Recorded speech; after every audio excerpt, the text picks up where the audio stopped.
সরকার প্রজ্ঞাপনে দেওয়া হয়েছে 400 গজের মধ্যে মোবাইল নিয়ে ঢুকতে পারবে না।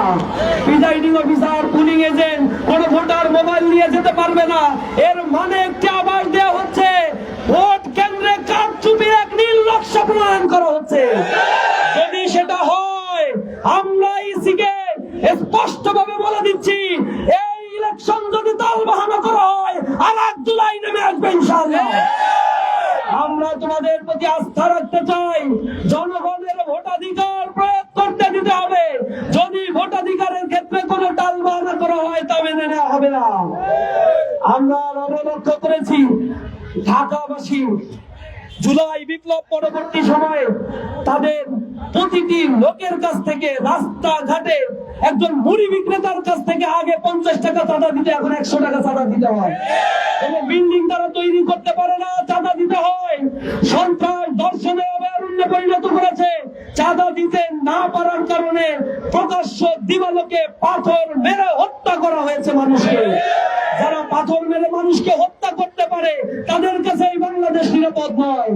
যারা ক্ষমতায় আসার আগে 232 জনকে হত্যা করতে পারে, জুলাই বিপ্লবেও তাদের এত লোক মারা যায় না। সুতরাং তাদেরকে স্পষ্টভাবে বলতে চাই, জনগণ জেগে উঠেছে। আমাদের এই 17 আসনে আমরা নারী, পুরুষ, সাধারণ মানুষ, খেটে খাওয়া দিনমজুর থেকে শুরু করে উচ্চবিত্ত মানুষের মধ্যে যে পরিবর্তনের আভাস লক্ষ্য করছি, ইনশাআল্লাহ বিপুল ভোটের ব্যবধানে 17 আসনে খালিদুজ্জামান ভাইয়ের দাঁড়িপাল্লা বিজয় অর্জন করবে ইনশাআল্লাহ। আমাদের এই আসনে ভোট কারচুপি করার জন্য অস্ত্র প্রবেশ করানোর খবর আমরা পাচ্ছি। আমরা প্রশাসনকে ব্যবহারের খবর পাচ্ছি। তাদের নেতা আসার বসন্তের কথা তারা বলেছিল, সে বসন্ত যখন ফিকে হয়ে গিয়েছে, এখন প্রশাসনকে ব্যবহার করে এক নব্য কারচুপির নির্বাচন তারা করতে চাচ্ছে। যদি সেটা করা হয়, এ ছাত্র জনতা হাসিনার মতো ফ্যাসিবাদী এক দানবকে বিতাড়িত করতে পেরেছে। আর আপনি তো কিছুদিন আগে লন্ডন থেকে এসেছেন, আপনাকে ক্ষমা করা হবে না। জনগণের ভোটাধিকার প্রয়োগের ক্ষেত্রে আমরা সবসময় সচেতন রয়েছি।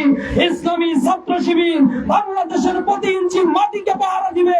জনগণের ভোটাধিকার প্রয়োগ করার জন্য জুলাই বিপ্লবীদের সাথে নিয়ে এক জনপ্রতিরোধ আমরা গড়ে তুলবো ইনশাআল্লাহ। সকলকে মাঠে থেকে এই নতুন বাংলাদেশ গড়ার জন্য আপনাদের সহযোগিতা কামনা করে আমার কথা শেষ করছি। আসসালামু আলাইকুম ওয়া রাহমাতুল্লাহি ওয়া বারাকাতুহু।